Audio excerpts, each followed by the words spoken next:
Selamat datang di Indonesia hari ini, sebuah negara di mana gedung sekolah bukan lagi tempat edukasi, tapi sudah beralih fungsi menjadi tempat audisi. Menurut keyakinan saya. Tapi ini bukan semata asumsi yang membabi buta. Saya akan jelasin dari mana saya dapat keyakinan tersebut. Kalau kamu cek media sosial sekarang, khususnya wajah-wajah pendidikan kita, batas antara lembaga pendidikan sama manajemen artis itu udah setipis tisu. Ya estetik sih, tapi 3 kali 7. 24. Salah. 32. Salah. Enggak, 22. Salah. Pas, Pak. 5 kali 4. 5 kali 4, 24. Salah. 23. Salah. otaknya kosong. Ini yang disebut validation addiction, atau kecanduan validasi. Jadi di psikologi ada yang namanya dopamine hit. Tiap kali si murid dan guru ini ngonten joget-joget, terus yang nonton rame, otak mereka ngelepasin dopamin yang bikin nagih. Saking candunya dapat like, share, dan masuk FYP, mereka sampai lupa kalau ada yang namanya marwah, kehormatan, harga diri, martabat yang harus dijaga. Saya jadi curiga apa pejabat-pejabat yang joget-joget itu dulu masa kecilnya dimulai dari hal-hal yang kayak gini. Saya nemu video dan kaget banget ngelihat betapa jauhnya masa SD saya sama anak-anak SD zaman sekarang. Ini bocah bukannya diajarin cara bernalar dan berlogika, malah disuruh joget-joget depan banyak orang. Which is kayaknya nggak mungkin inisiatif dia sendiri kan. Pasti ada arahan dan persetujuan guru-gurunya gitu. Mana bocahnya buat laki-laki nggak gini? Ya elah, jangan kaku ngapa bang, itu kan lucu-lucuan aja buat hiburan. Kan juga bentuk pemasaran biar sekolahnya terkenal. Nah ini masalahnya.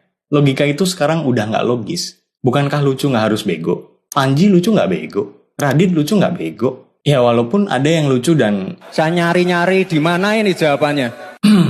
Tapi maksudnya, masih ada kan cara lain buat deket sama murid? Buat bikin suasana nyaman dengan cara yang lebih berpendidikan.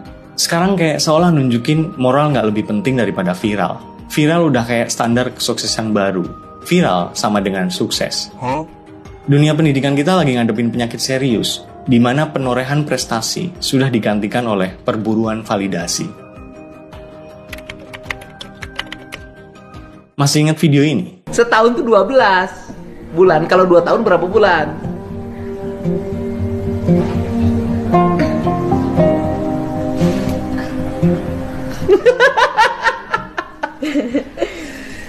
Setahun berapa bulan? 12. 2 tahun berapa bulan? Logikanya nggak jalan. Kita nggak lagi ngomongin siswa yang grogi depan kamera ya. Ini anak SMA yang harusnya bisa matematika di level yang lebih rumit. Pertanyaan kayak gini bisa dijawab anak SD tahun 80-90-an. Ini adalah bukti kalau kita ngalamin yang namanya degradasi kognitif. Kenapa ini bisa terjadi? Karena selama ini sekolah kita terjebak dalam ilusi kegiatan belajar mengajar. Guru seolah-olah udah melaksanakan kewajibannya untuk memberikan pemahaman tentang disiplin ilmu. Dan murid seolah-olah udah mendapatkan haknya untuk menerima cara memahami ilmu tersebut. Kalau emang ini bukan ilusi kayak yang saya bilang, terus mana buktinya? Kenapa yang ditampilkan adalah muka pendidikan yang kayak gini? Oknum-oknum guru yang ngajarin muridnya joget-joget, yang nunjuk murid melambai atau siswa yang model cakep doang, buat dijadiin representasi sekolah. Apakah ini yang dalam pengertian mereka sebagai kegiatan belajar mengajar? Ataukah ini yang dalam pengertian Anda semua, orang tua yang nyekolahin anaknya, sebagai kegiatan belajar mengajar? Buat apa ngelakuin ini semua kalau nggak demi engagement? Apakah mereka nggak bisa memperkirakan dampak yang akan terjadi kalau perilaku kayak gini dipelihara? Pernah dengar positive reinforcement? Ketika hal-hal yang nggak berfaedah itu dikasih panggung dan pujian, otak siswi ini nangkepnya, oh, gue nggak perlu pintar matematika. Yang penting bisa joget, melambai-lambai, gue bakal dianggap asik, gue bakal dianggap hebat. Gini teman-teman. Ada perbedaan besar antara understanding atau paham dan memorizing atau menghafal. Sementara sistem pendidikan kita itu sekarang udah kayak pabrik mesin fotokopi. Guru ngasih materi, murid suruh ngafal terus ujian. Habis itu gone, hilang. Dan ini diulang-ulang terus. Murid cuma diajarin 5 tambah 5 sama dengan berapa, bukan 10 sama dengan berapa ditambah berapa. Inilah yang melahirkan ribuan siswa yang punya ijazah tapi nggak punya logika. Seenggak sukanya orang sama Bang Rocky, tapi buat saya omongan dia ada benernya. Ijazah hanya tanda Anda pernah sekolah, bukan berpikir. Relate banget kan? Apalagi kalau ngelihat para pengajar yang harusnya jadi garda terdepan pemberantas kedunguan, malah jadi sponsor atas kedunguan itu sendiri. Kalau kita pengen tahu kenapa wajah pendidikan kita bisa sehancur ini, kita harus lihat dari jantung pendidikannya dulu, which is guru. Guru-guru ini, oknum guru lebih tepatnya, mereka lebih bangga kalau video mereka tembus jutaan views. Kita ngelihat fenomena di mana guru dan murid sama-sama jadi pecandu konten. Guru yang harusnya jadi rem buat perilaku muridnya yang melenceng, malah ikutan joget demi ngejar FYP. Ini apa nggak bikin muridnya mikir, lah guru gue aja begitu, kenapa gue enggak? Akhirnya terjadilah apa yang disebut devaluasi marwah. Lembaga pendidikan yang harusnya jadi ruang intelektual, malah lebih mirip manajemen artis. Gurunya jadi talent scout yang milih-milih, mana nih murid yang punya tampang-tampang viral, mana yang nyolok buat ditaruh di depan. Sementara kemana murid yang benar-benar berprestasi secara akademik. Mereka tenggelam di pojokan karena dianggap nggak menjual buat konten sekolah. Guru-guru ini terjebak dalam istilah psikologinya the halo effect. Mereka ngerasa kalau mereka ngikut tren bareng muridnya, kontennya banyak yang suka, berarti mereka udah jadi guru asyik dan deket sama murid. Lalu karena ngerasa udah jadi guru yang asyik, mereka lupa kalau kedekatan emosional harus dibarengi dengan ilmu. Mereka ngerasa deket dengan murid adalah segalanya. Padahal tanpa edukasi dan wibawa, mereka sebenarnya sedang menurunkan derajat lembaga pendidikan menjadi sekedar tempat nongkrong yang dibayar negara. Pertanyaan saya, teman-teman sekalian, kalau murid-murid ini besok masuk ke dunia kerja yang pastinya lebih kejam daripada dunia pendidikan, mereka nggak bisa pakai akal, mereka nggak tahu etika dan moral, mereka taunya sukses sama dengan viral, dan viral sama dengan pakaian ketat plus joget-joget sensual. Kira-kira, profesi apa yang lapangan kerjanya akan sangat welcome dengan kriteria orang semacam ini? Banyak guru zaman sekarang tahu gimana caranya jadi guru yang baik, tapi nggak tahu gimana caranya jadi guru yang benar. Ini bukan soal sertifikasi, bukan soal gelar SPD-nya, tapi pedagogi, seni mengajar. Mengajar itu bukan cuma soal mindahin data dari buku ke papan tulis. Ada proses yang namanya scaffolding. Guru itu harusnya membangun tangga pemahaman buat muridnya. Kayak yang saya bilang di awal tadi, bukan 5 tambah 5 hasilnya berapa, tapi 10 itu hasil berapa tambah berapa. Kalau ini emang udah diterapin, murid itu nggak cuma jago matematika, tapi jadi tahu kalau joget plus viral bukan berarti sukses. Mereka bisa pakai akal dan ngebedain mana yang nakal dan mana yang bermoral. Saya ingat sama satu tokoh legendaris dunia pendidikan Indonesia, namanya Profesor Yohanes Surya. Dia bilang, di dunia ini tidak ada anak yang bodoh. Yang ada itu hanya anak yang tidak atau belum mendapat kesempatan belajar dari guru yang baik dan metode yang baik. Beliau membuktikan ini dengan pergi ke pelosok Papua dan mencari anak-anak yang dianggap paling nggak punya harapan. Yang 4 tahun nggak naik kelas, usia 12 tahun masih kelas 2 SD.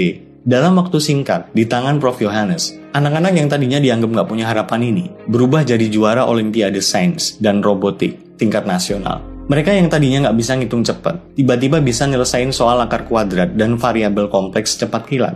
Soal pertama, X berapa? 6. Berapa?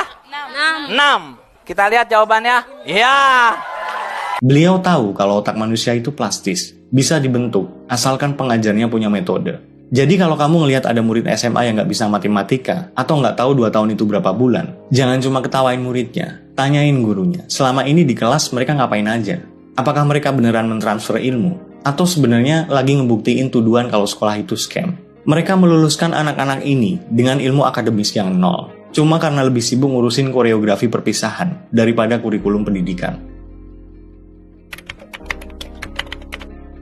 Tapi disclaimer dulu ya, saya nggak punya niat buruk dan nggak bermaksud jahat ke siapapun. Ini murni keresahan pribadi sebagai orang tua, mantan siswa, warga negara yang masih waras dan ngerasa cemas dengan kualitas pendidikan bangsa ini.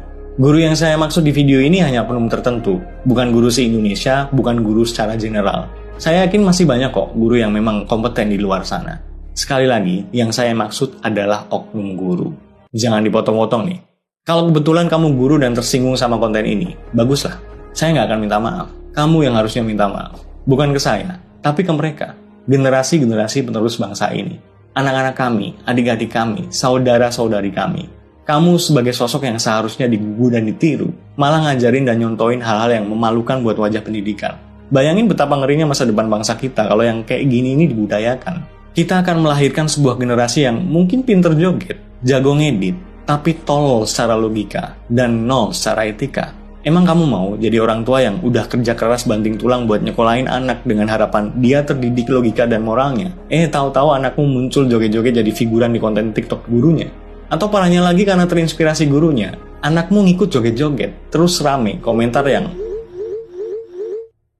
wah, ngeri lah. Atau jangan-jangan malah nggak kepikiran sampai ke situ. Guru beneran nggak sih? Coba jawab, 12 kali 2 berapa? Tahu nggak jawabannya? Kalau tahu, kenapa jawabannya itu? Ini orang ngomong doang. Dia nggak tahu apa. Murid itu butuh kenyamanan biar bisa belajar dan menyerap pelajaran dengan baik.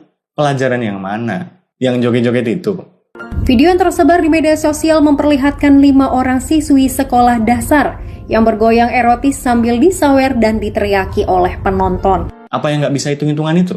Seorang siswa SMA kelas 12 juga tidak mampu menjawab soal matematika sederhana ketika dites langsung oleh petugas. Kalau mau nyaman mah ke kafe aja, ngegame, atau di rumah lah, jangan di sekolah. Tugas guru bukan bikin nyaman, tapi bikin paham, moral, dan intelektual. Guru kan juga manusia, butuh hiburan. Ngerti, siapa sih manusia yang gak butuh hiburan? Tapi lihat-lihat juga dong. Saya gak pernah tuh denger pilot joget-joget pas nerbangin pesawat. Atau dokter bedah ngonten TikTok pas operasi. Bayangin kalau ada beneran dan sepemikiran sama kamu. Saya paham, kamu, saya, kita semua butuh validasi kok. Tapi pinter-pinterlah menempatkan diri. Kalau kamu memang segitu pengennya validasi dan mengekspresikan diri, saya kasih tipsnya. Copot seragammu. Karena itu adalah identitas profesimu. Selama kamu pakai itu, 1 kali 24 jam, kamu adalah wajah pendidikan negara ini. Kalau atribut-atribut itu udah kamu tanggalkan, mau cari validasi, mengekspresikan diri, cari kitab suci, terserahlah. Tapi tolonglah Pak Guru, Bu Guru, jagalah marwah pendidikan bangsa ini. Jadilah sosok yang memang pantas digugu dan ditiru. Kami titipkan anak-anak kami, generasi penerus bangsa ini ke tangan kalian. Tokoh kunci dan garda terdepan dunia pendidikan.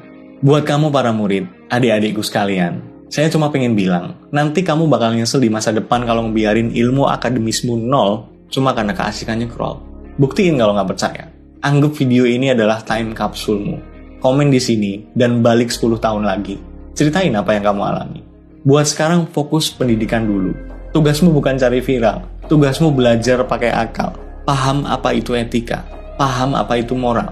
Kalau nggak paham, kejar gurunya. Tanya sampai paham. Paksa mereka buat menjalankan tugas dan kewajiban mereka yang sebenarnya. Jangan mau kalau cuma dijadiin bahan konten. Oke? Ingat, nggak semua yang viral itu bermoral, dan nggak semua yang tenar itu benar.